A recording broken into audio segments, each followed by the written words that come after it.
Joke's on you, I wanted to play my Little Snow on the raid anyways. Face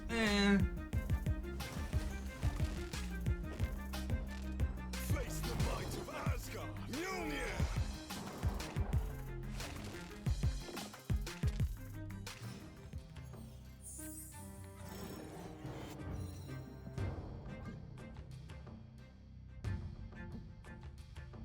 Gonna get to draw some cards.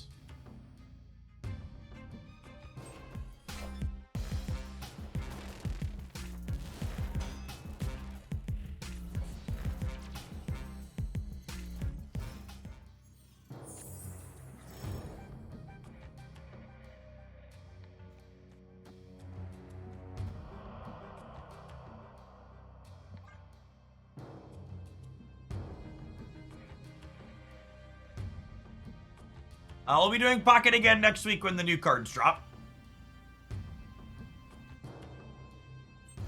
Traditionally speaking, Cerebro 5 decks don't play Mystique, because you really don't want to play Mystique with only one target for her.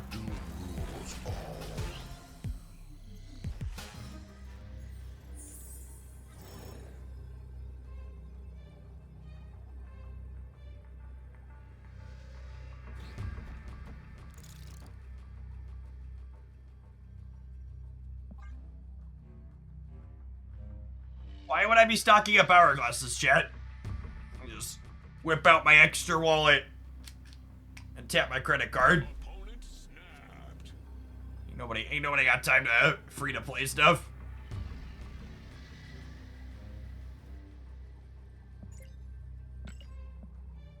Before we stay and die to a bunch of tech cards.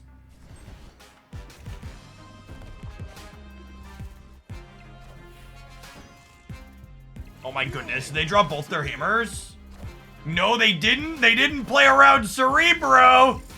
Okay, boomer. Well played, GG. Imagine not playing around Cerebro. Couldn't be my opponent.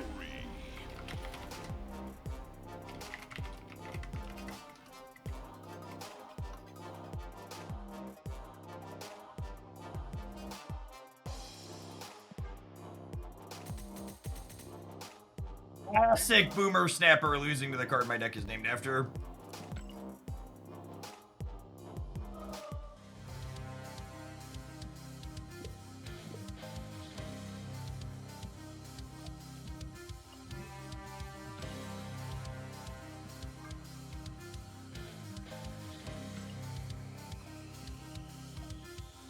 Is there anything more, Twitch chat, than winning one game with my D tier deck against a C tier deck and someone being like, man, this deck seems pretty good.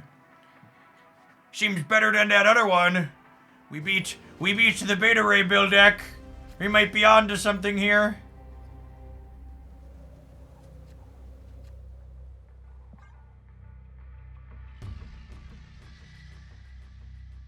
I thought hourglasses die with the new set in Pokemon Pocket, so there's nothing in the client that indicates hourglasses are set specific.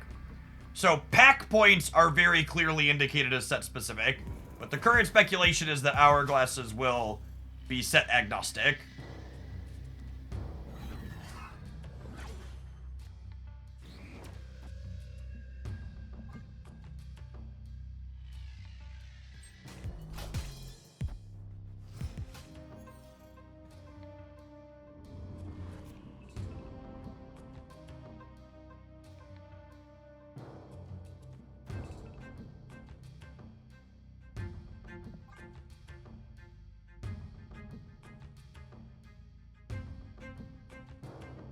You're not going to lose your pack points, they're just not going to transfer to the new pack. The assumption is you'll still be able to buy the old packs. They're not going to only have one set to purchase at a time. You just won't be able to use pack points from Genetic Apex on Mythic Island. So if you're sitting on pack points thinking you'd craft cards from the new set with them, spend. Spend, spend, spend!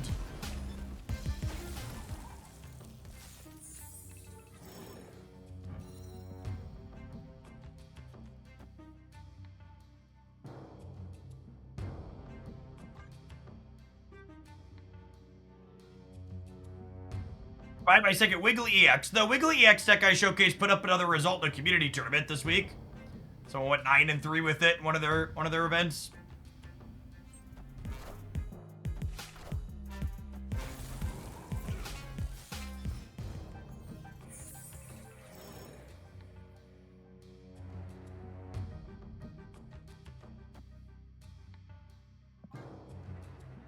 Mr. Mole copycat.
Do we think they can play for the left?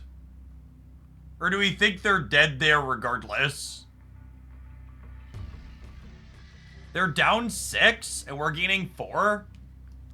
I think this is the play to hedge the right by 6. It's a shame the Red Hulk trigger beats us in the middle.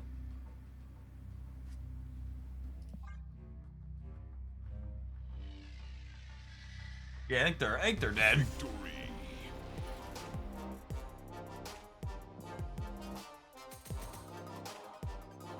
Violet Journey, thank you for the rapidly approaching nice amount of months. Appreciate the 67.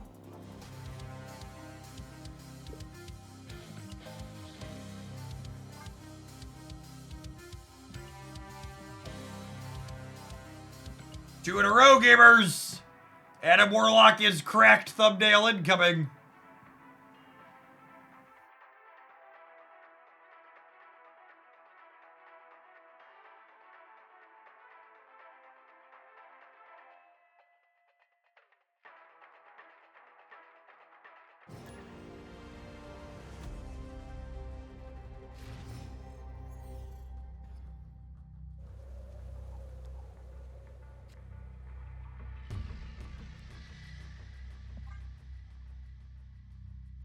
With Black Swan, we don't even need to play our ones out to the last turn.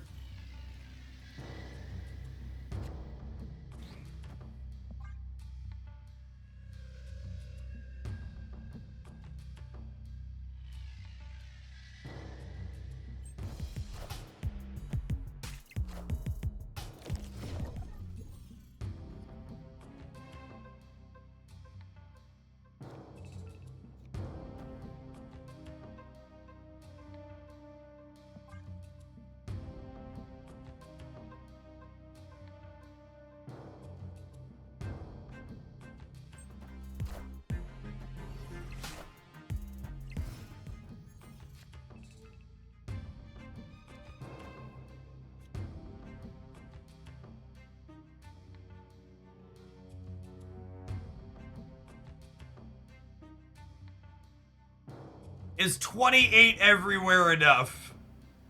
Or do I put a bunch of Cerebros into bar and then try and win the other two?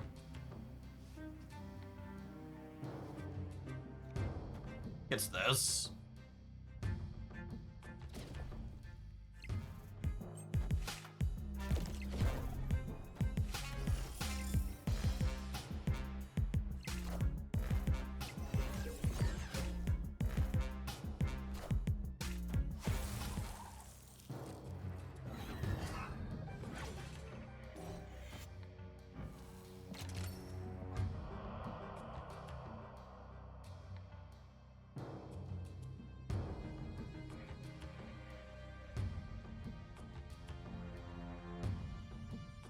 Mobius and Pixie Dex is largely to mitigate your own variance, more so than disrupt your opponents. Mobius makes it so Pixie can't increase the cost of your cards, only reduce them.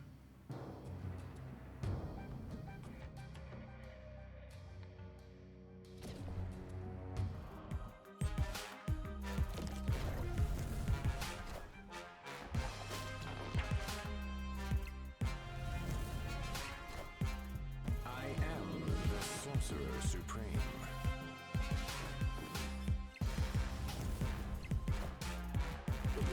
Why didn't they end the torch in Monster Metropolis? Weird.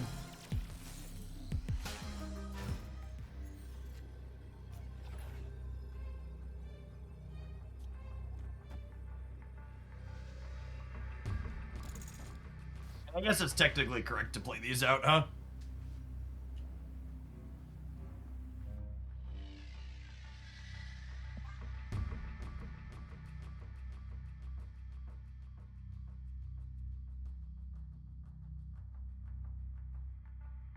Worse against a random Killmonger, better against a random US agent. We don't have priority.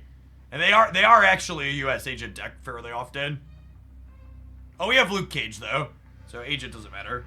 And they have priority. Yeah, it's mostly a wash.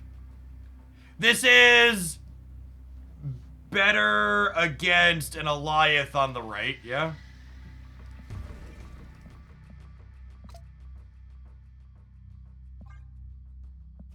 Can I beat Alioth on the right? Actually,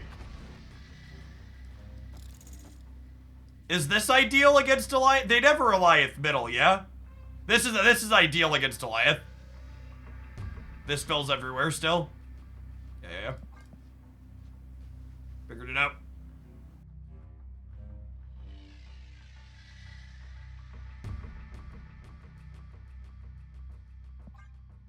This dies to Alioth middle. I should play this here. And this way, if they Alioth left, I'm winning here and here. We figured it out. Opponent running the rope down got us to the optimal line.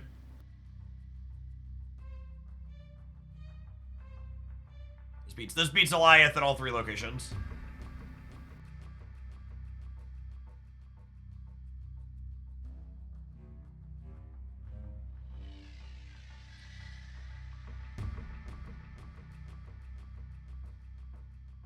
Turn timers and Marvel Snap are way too long.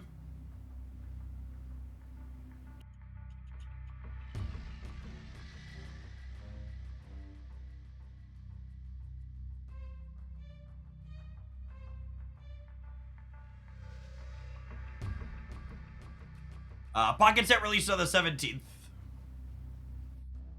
So probably Monday night this time.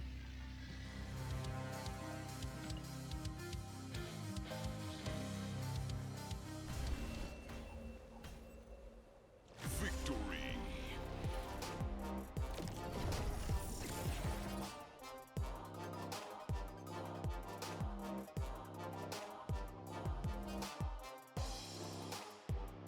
Oh, you know what?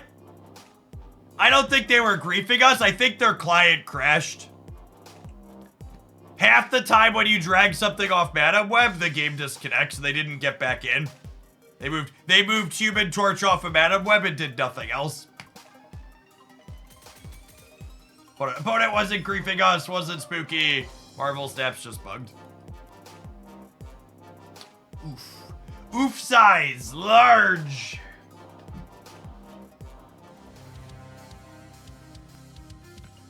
Speaking of things that are large, chat, me. I need to get on the bike so we can fix that a little bit, huh? Time to sweat. Burn calories, burn.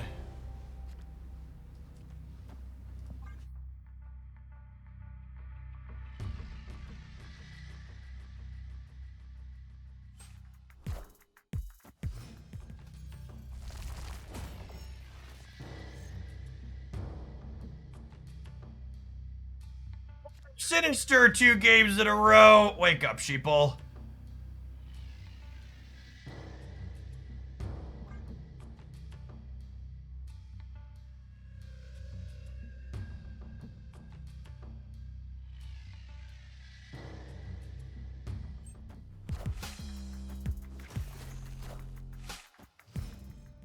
How's your weightlifting going, and what's your max weight and reps so far? Listen, chat.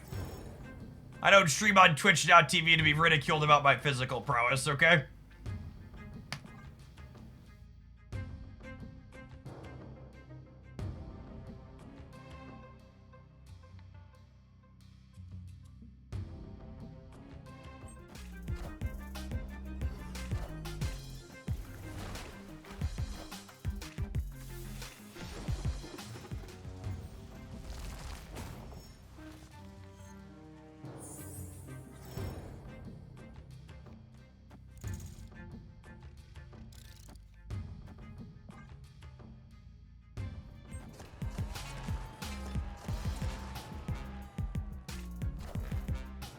Doom rules all.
Alright, let her rip. If you're missing hydration, Robert, Rocket Raccoon or Lizard are probably your options. Lizard's better with Adam Warlock. Rocket Raccoon's better with Black Swan. Victory.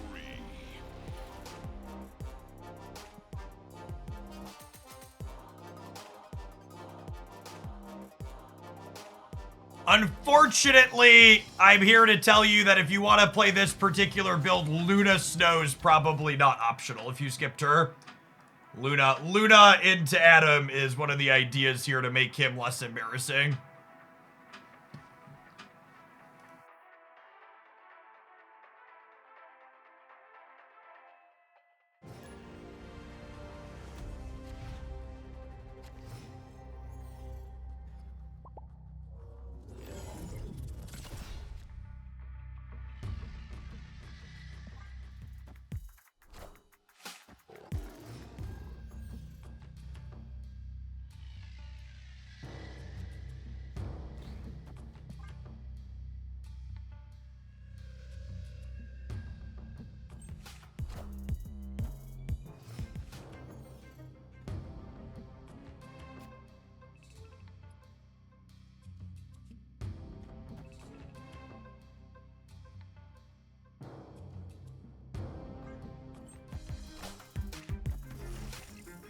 What does Ghost have synergies with? Ghost makes it so your Titania doesn't betray you.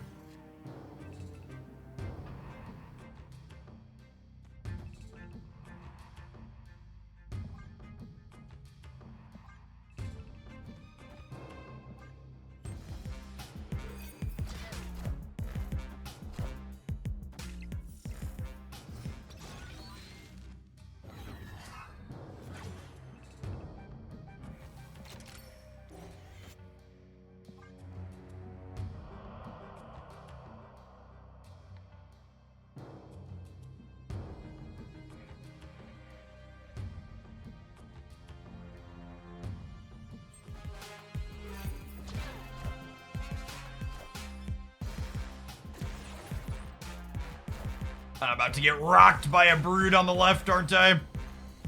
I get Doctor Doom? If we get Doctor Doom, it might be a lose the Nexus, win the game angle. Man. If we had Doom, we would have been able to add a lot of stats to the board, but their brood's gonna be +5. So it's 7. So they would go to 29 on the left. Bonus deck often plays Jug and Iron Man too. Yeah, Juggernaut. Juggernaut's possible. I don't know about Iron Man. Doctor Doom would have beaten Juggernaut too. I filled the board up. Not really nice. Gotta go.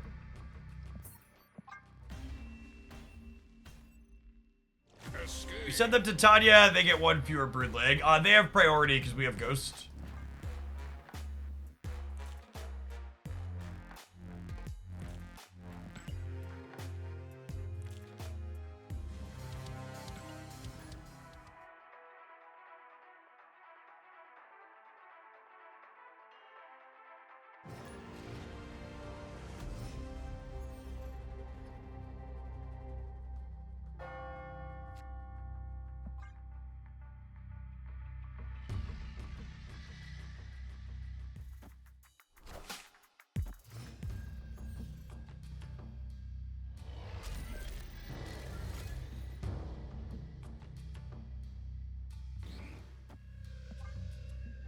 So much, Triskelion.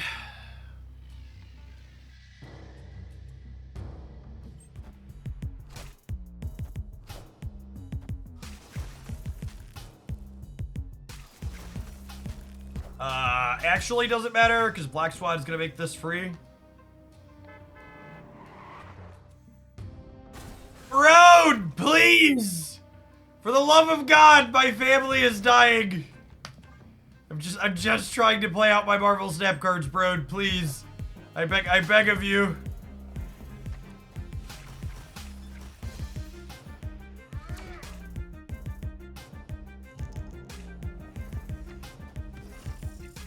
Jeff, do you think Snap needs booster packs? I think Snap needs a way to acquire specific cards. I don't think booster packs solve that problem.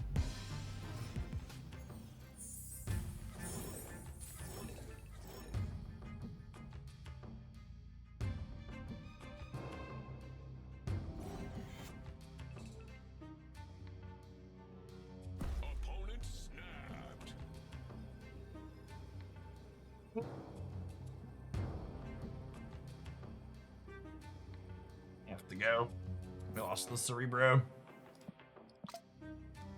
We could Namora. That's actually kind of cute. Does that save us? Man, I kind of want to do that.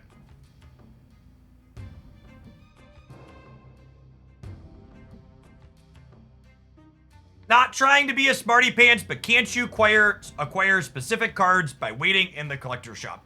There are currently enough Series 4 and 5 cards that it can take you an entire month to find the specific one card you want out of Series 4 or 5 in the shop. Just so we're clear.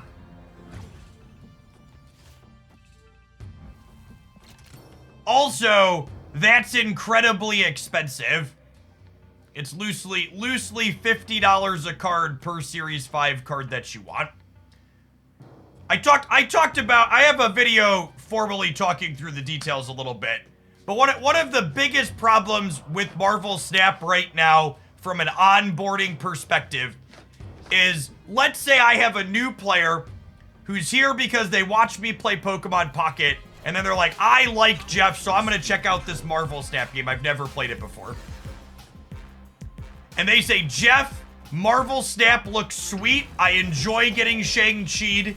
How do I jump in and build a deck in Marvel Snap so I can play the decks that you're playing? And the answer to that right now is you can't. Like, someone who's a new player who wants to play Marvel Snap and wants to try and build decks and try things out literally has no path to build a deck that I'm playing on stream. The answer is play for 6 months and talk to me half a year from now. And you can't even fix that problem with money. You can't even be like, okay, Jeff, I'm a whale in these games. I'm gonna crack my wallet open. Who do I cut the check to and how much is it for me to play the decks you're playing? I have to tell them, you can't. Spending money to get the cards you want isn't an option.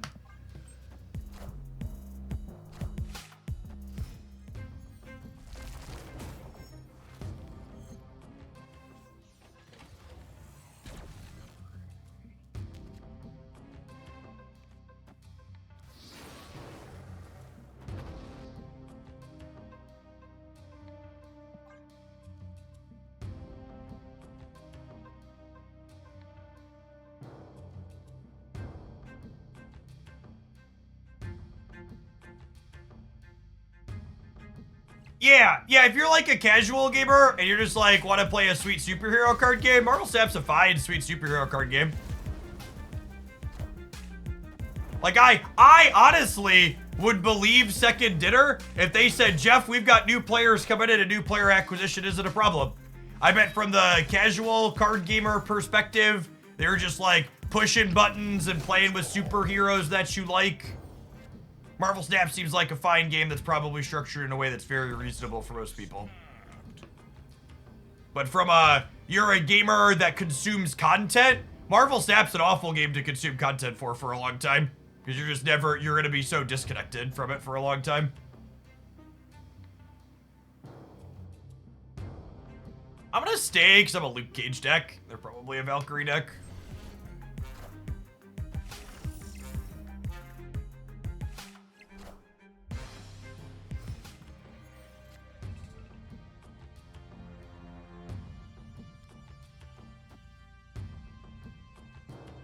Rivals has millions of players right now. They should do a reverse promotion to give you a card back or something in stat from playing Rivals. Yeah, I mean, like, you also gotta understand scope of these things, too. Marvel Snap is never gonna have the same player base size that Marvel Rivals does. Like, games are,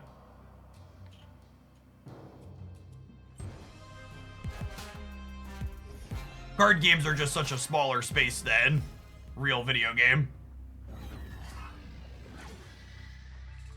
Holy!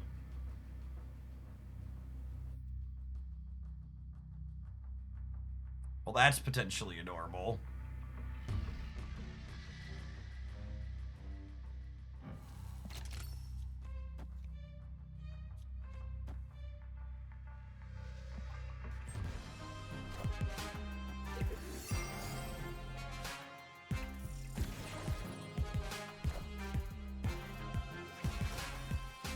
Well, gotta hit my 1 in 3 to draw the Cerebro, yeah? Adam Warlock. We might be fine anyways because of the Luke Cage.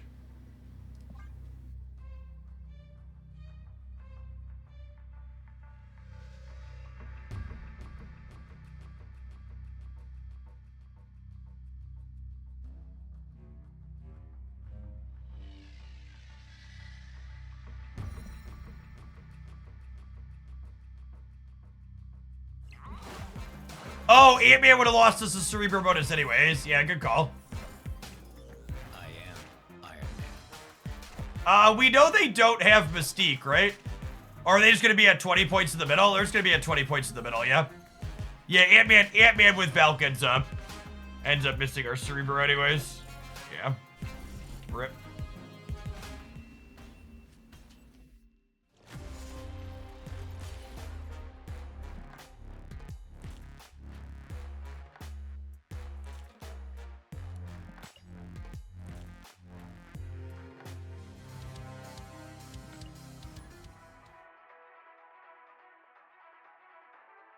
I mean, for what it's worth, I think, for the sake of being fair and balanced and level-headed here, I think people pointing towards Pokemon Pocket as having their system figured out are very wrong.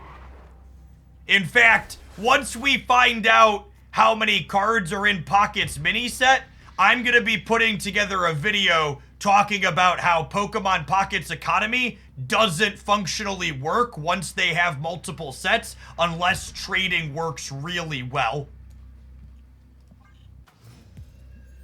The way Pokemon Pocket's economy is currently structured is if you don't open or wonder pick the EXs that you actually want to play with, it costs you 100 USD worth of pack points to craft an EX, and you need 2 copies of them. So yeah, you could say just don't be unlucky, but also like that's a shit thing to say for the economy to be functional is don't be unlucky.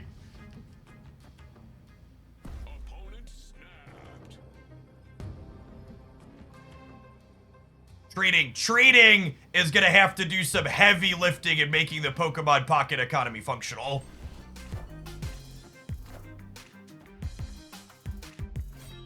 I am reborn.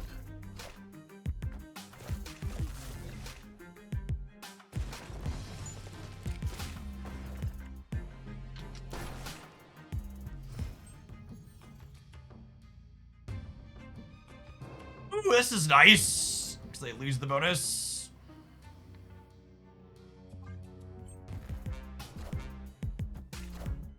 No, there's no bonuses from physical for Pocket, no.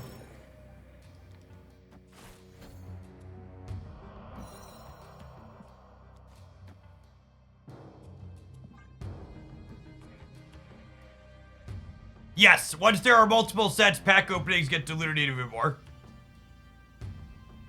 So they haven't confirmed the exact number of new cards take magic. They said over 80 in the video description, and we don't know how many of those cards are going to be doubles, with like some of them being full art versions. So I'm aware of what's been shared. It's just not the details we actually need that I'm talking about.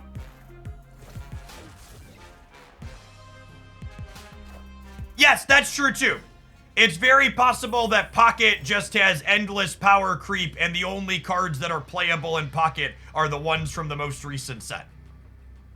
That is a real possibility that they solve card acquisition through power creep, essentially.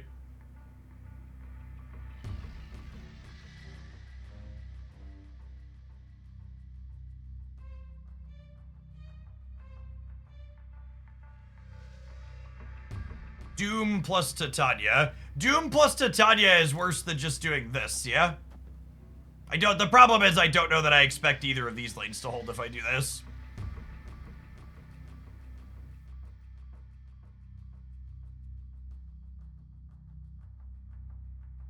I want to make it very clear too, because people are so freaking biased and have favorites, it's insane.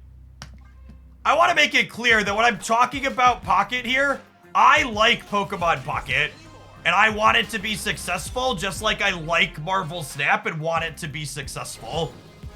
It just absolutely freaking pisses me off to no end when people basically lie about the details and grossly misrepresent how the economies in these games work through ignorance with their bias. We win the breaker by 1 here, that's great. It's just not a remotely fair, realistic, or grounded in reality comparison to be like, well, Pocket's perfect or Snap's perfect. I could be constructively critical of the issues both of them have while still liking both of the games.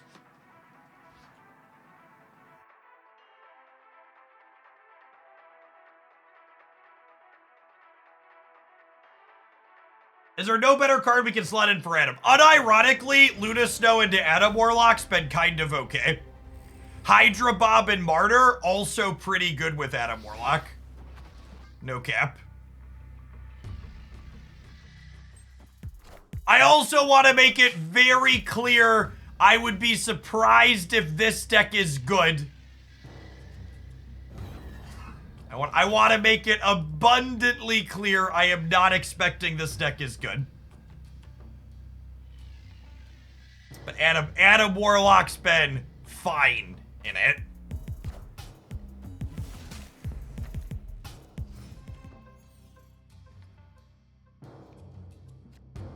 Have there been any successful living card games like Netrunner that are digital? No. So, what's the best way to put it? Card games like we were talking about a minute ago, compared to a game like Marvel Rivals, is the reason why a game like Marvel Rivals can give you all of the characters for free and only monetize cosmetics is because the player base for an action shooter like Marvel Rivals is magnitudes larger than the player base of a card game. Card games are very niche. Digital card games that have player generous economies that essentially give you everything for free don't last. Gwent's closed down, Runeterra is on life support. Other games that have tried to be completely free, yeah, the economies in those other games the games don't sustain. They don't make enough money. To give you a pointed example, Riot's Runeterra was monetized via cosmetics, and I think it genuinely had some of the best cosmetics we've ever seen in any digital card game ever. Legends of Runeterra made $25 million in revenue over 2.5 years. Marvel Snap made $170 million in its first year, 1 year, and Pokemon Pocket has made over $200 million in its first 6 weeks. So just like at scale, these other things are magnitudes different. And obviously Pokemon's the juggernaut in the room. I'm talking to Click and I should have played this now. Pokemon's the juggernaut in the room. Anything's gonna be small compared to it.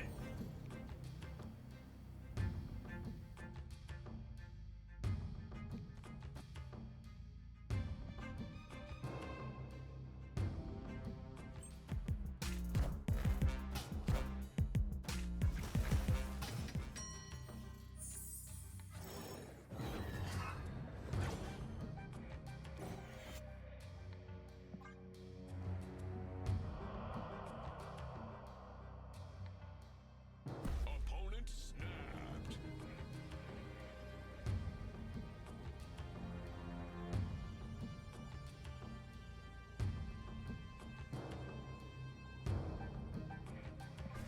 Oh my god, I wanted to leave.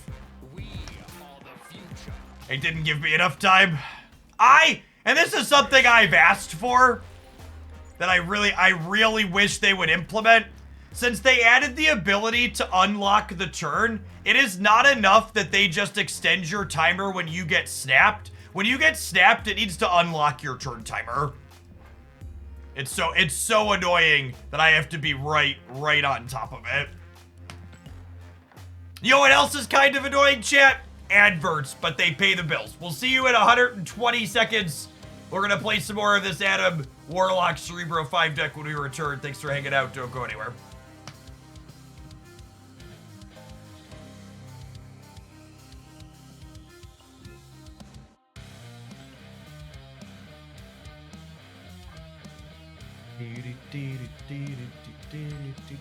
So, here's the thing, Presto. Saying Runeterra burned so bright and fast for like 6 months that it just kind of fell apart. All live service and card games eventually hit a point where you hit a bad metagame or a bad balance patch, or there's a character or card you don't like playing against, and it feels bad to engage with. That's just an inevitability. No design team is gonna hit 100% of the time. And it's one of the reasons why these daily login, daily mission, predatory hook style economies are so important for these games, because having an economic compulsion to keep people playing the game at least a little bit when they don't enjoy it is important for keeping your players long term. And obviously, if that goes on too long, you'll burn them out fully and they'll stop playing regardless. But something that is wholly true about any live service game is that once people stop playing it daily or weekly, it's no longer a part of their schedule, they generally speaking never come back to it.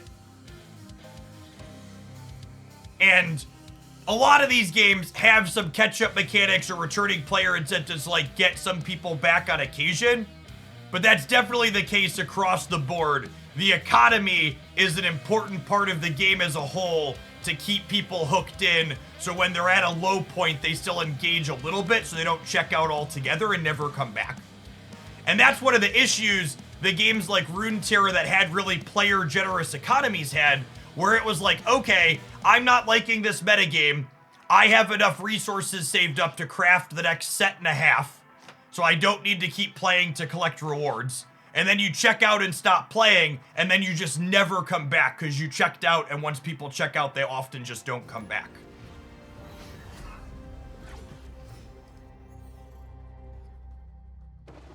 A lot of these discussions about these economies, people always think like, oh, there's just an easy answer, right? You just implement a crafting system, or you just make everything free and it'll work itself out. When the reality of the situation is there's way more nuance than that, like in most things.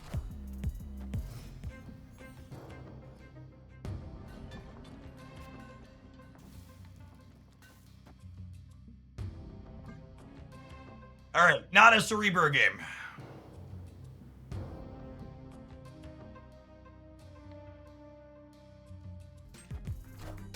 And that's what Snap is trying to work on and figure out, is how do they set their economy up so it's sustainable for keeping people in who want to be kept in, while also making it so you could return and not feel like it's impossible to come back when you're a returning player.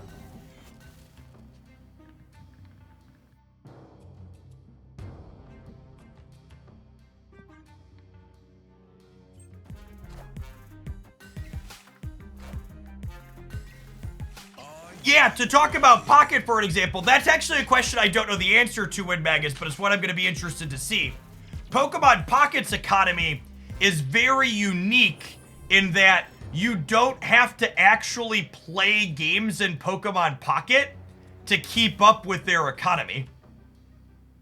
If you want to just log in every day in Pokemon Pocket and open 2 packs and do a wonder pick, that's it. That's fine. That's great. You are optimal in terms of min-maxing your economy experience there. That's all it takes. I think this is a Shang-Chi stat, but I'm gonna leave. And I'll be curious to see if that's enough to keep people engaged long-term in terms of that not falling out. From a burnout resistance perspective, taking less than 2 minutes per day and then letting people play when they feel like playing is really appealing, but it is curious to see, is that enough of a hook to keep them into it? Because there really hasn't been another game in the industry, to my knowledge, that has that little of a commitment. And I like that that's something that they're trying. I think that's very smart on their part. I think Pocket being structured that way is going to be more burnout resistant than these other games have been that I've touched.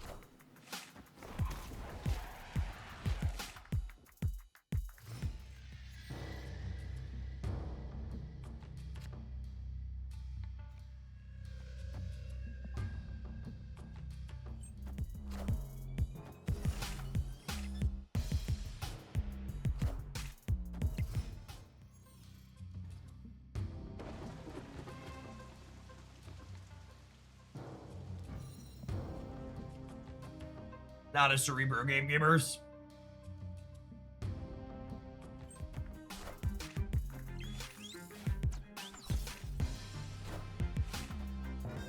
How long are Pocket games on average? They are longer than Snap, but shorter than other traditional card games. They're somewhere in like the 6 to 10 minute range on average.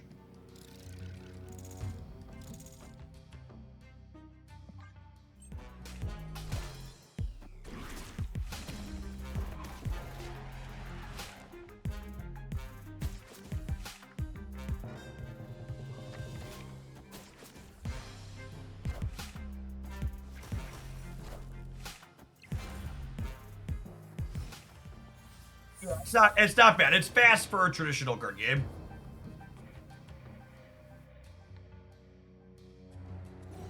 Opponent snapped.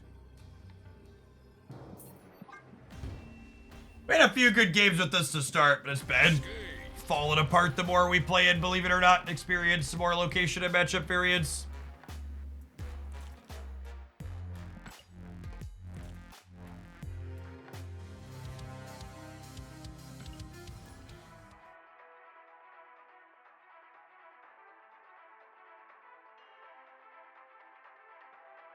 You know, I really like the innovation of Pocket not having a ranked ladder as a hamster wheel. I think ranked ladders are a big source of burnout in games like this. Especially with progression rewards tied to them. I like that even when Pockets had these couple of PvP events, the actual currency that gets you collection progress is tied to participation, not tied to performing well.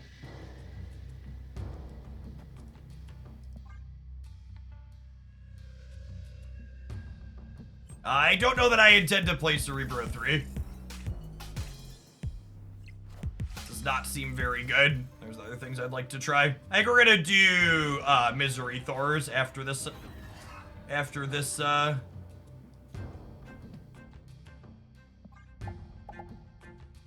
game, or after this deck. I'm gonna play this one for a little bit more.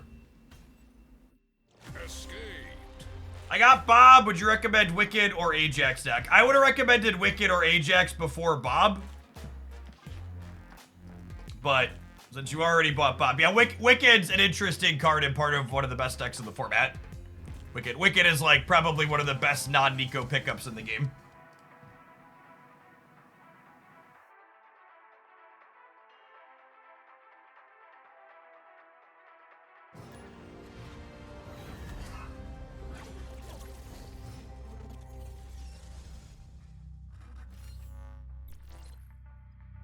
My god.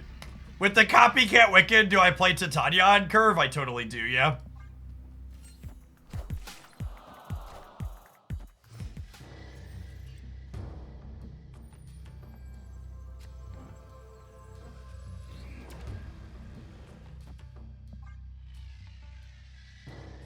What's the most fun Wiccan deck? I posted a highlight with a Wiccan collector deck day before yesterday, Wednesday. I really like that build. This is a snap. If you were someone who was into snapping, you would snap this hand. I don't snap while we play ladder because I want to play games out.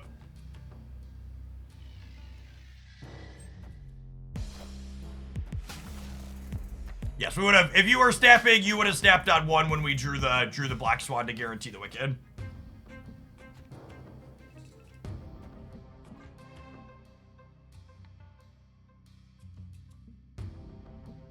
Look at the Wiccan collector deck is everything good and pure about Marvel Snap. Yeah, I don't know about pure. It's got a Shang-Chi in it, I guess. It's pretty sweet, though.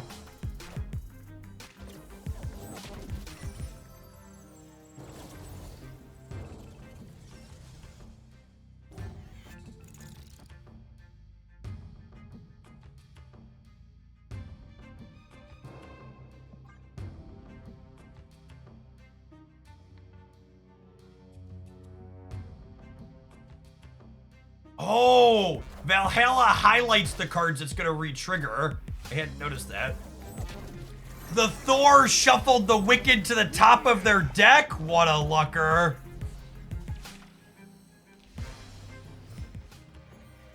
Wait, why didn't they Wiccan the Valhalla?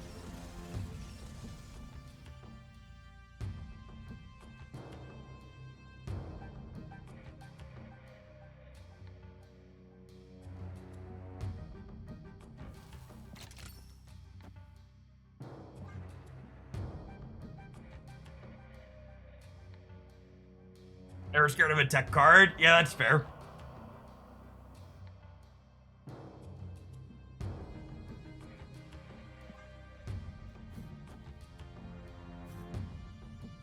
Titania complicates the rape.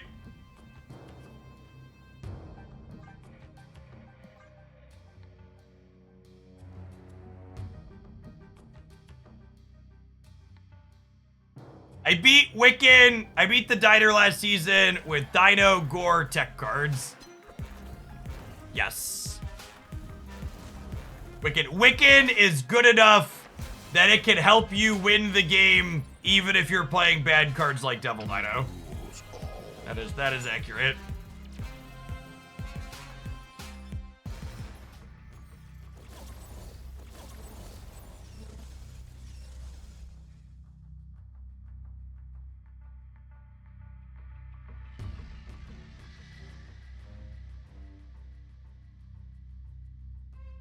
Yeah, I don't know how we ever beat this deck in a full turned game.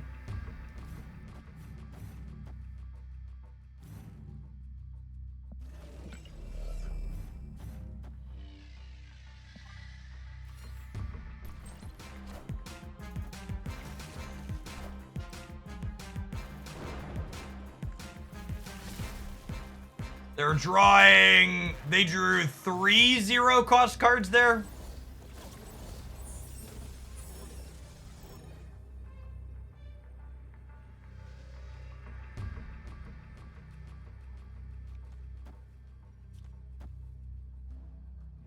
Gives me 18 on the left and 28 in the middle and 21 on the right.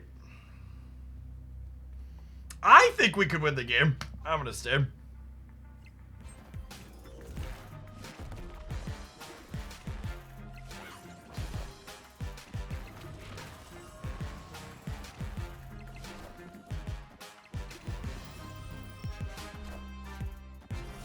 Gosh, we were so close!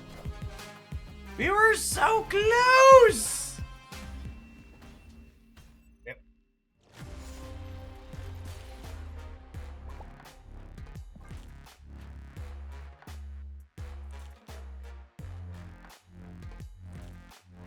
Alright, I think I got like one or two more animals in me. And then we'll move along to some Thoring again.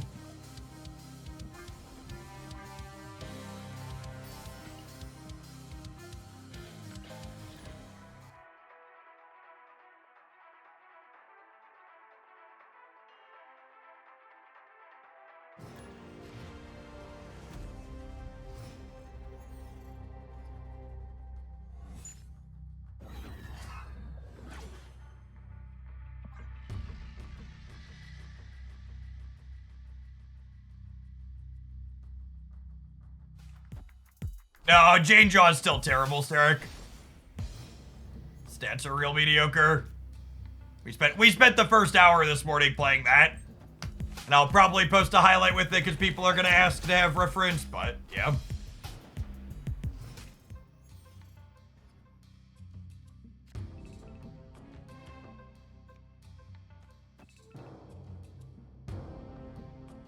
You think Snap has a higher percentage of playable cards than Pocket does because of the collection mechanic? For example, low collection of players need to decks they can play and use. They know that they're yet to unlock Series 3, 4, and 5 cards, whereas Pocket, everyone's able to build meta decks with least powerful.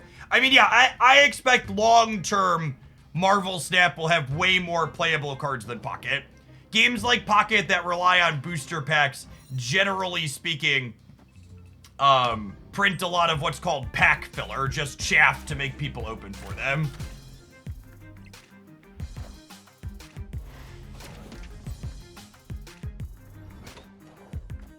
I think one thing that's kind of greatly underestimated, and you see this get muddled in terms of discussion too with people when it comes to the Marvel Snap economy, is that people often use deck I want to play and competitive interchangeably in this game.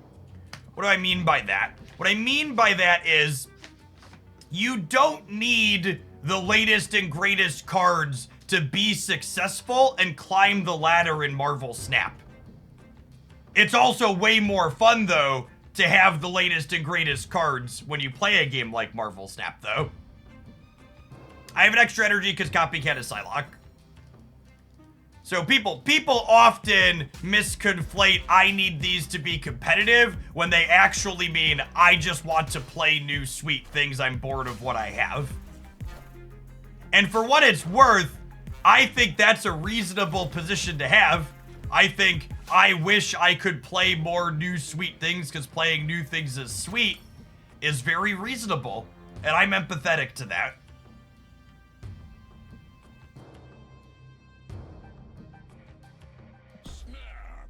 Snap to move Bob out here.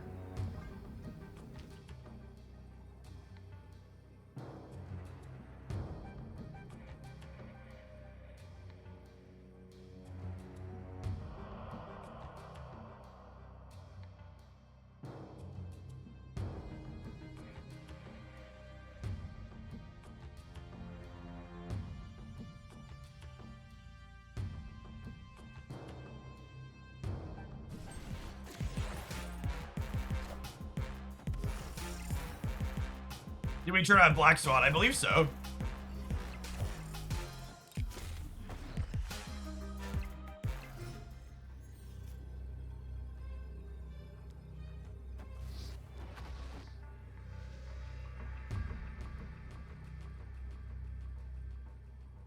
Bob replacement is either Rocket or Lizard. Rocket is better with Black Swan. Lizard is better with Adam Warlock. Not a clean, strictly better, strictly worse type dealio.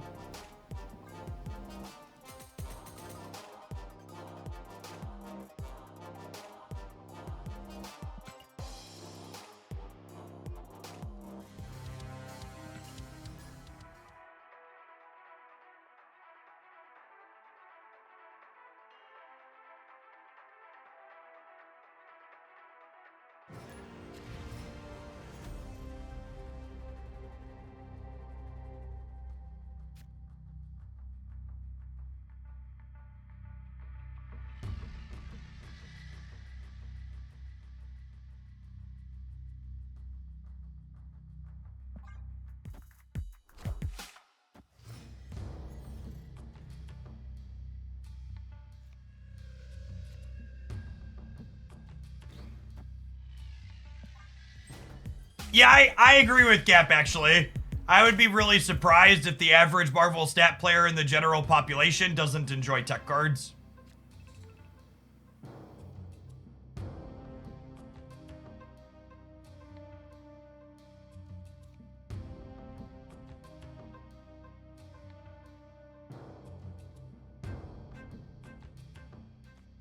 The design of tech cards letting you feel like you could have had a chance at any game that you played is a really powerful type of thing to have.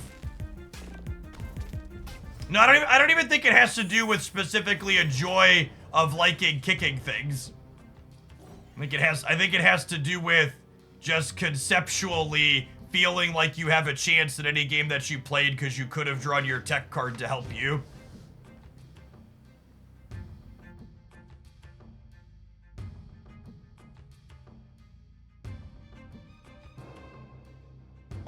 Marvel Snap as a game does a really good job of letting you feel like you could have won most of the games that you played. I think that's one of the better and more defining features about the game at its core.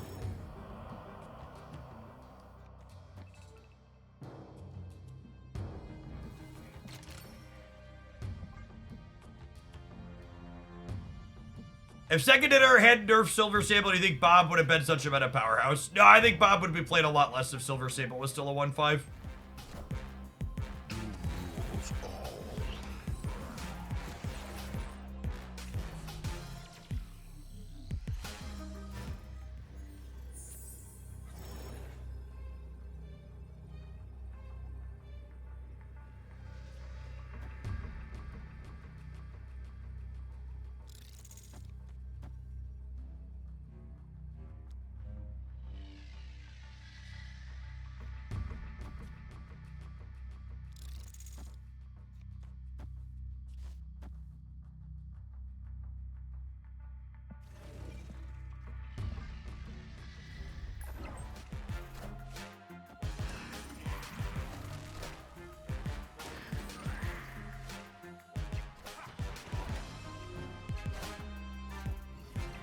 Luke wins the right for us.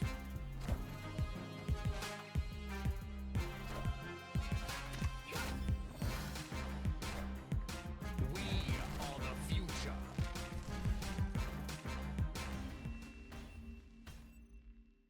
Victory.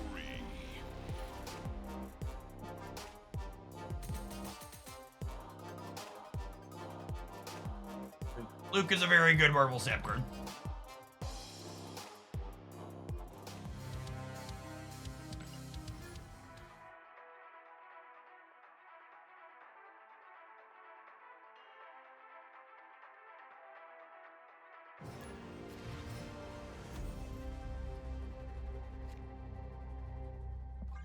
Yeah, Black Swan guaranteed. We don't need to play out our ones proactively.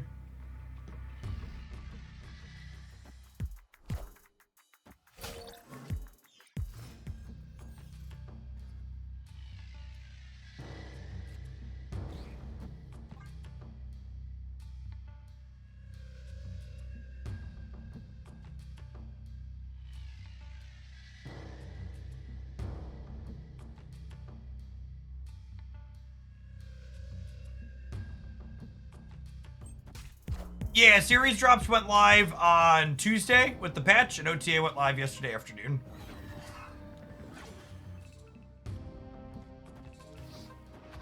Opponent snapped.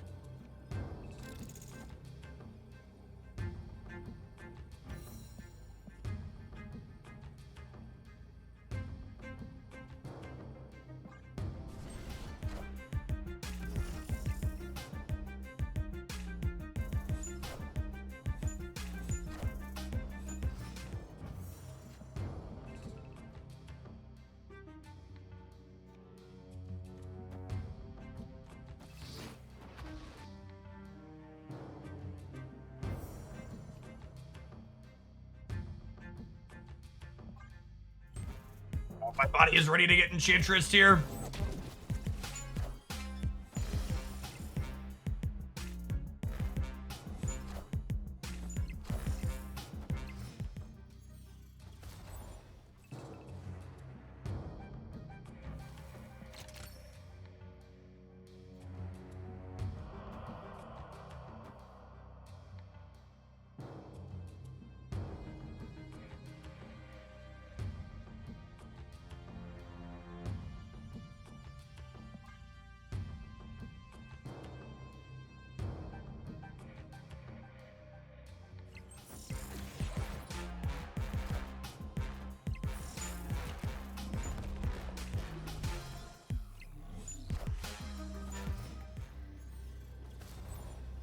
That is a 3 power gore.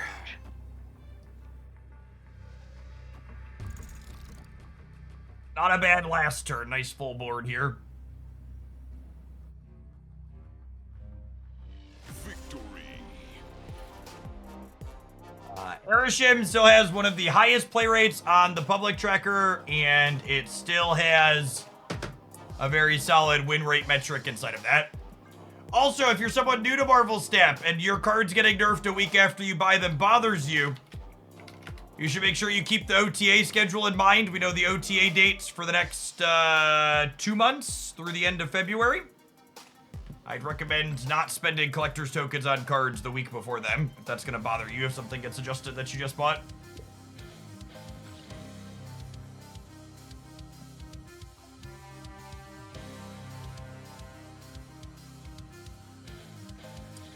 Had this one at a high note, I think. That was an alright run. I don't know. Not any best deck in the format by any means, but we won almost half of our games, I guess. Adam Warlock after Ludo was alright. If you're missing Hydration, Robert, you probably replace him with Rocket Raccoon or Lizard. Black Swan and Luna are pretty important for the core of what this deck is doing to interact with Warlock and your 1 energy card, so I'd say they're probably not negotiable, but I also don't know that I'd recommend this archetype based on power level alone.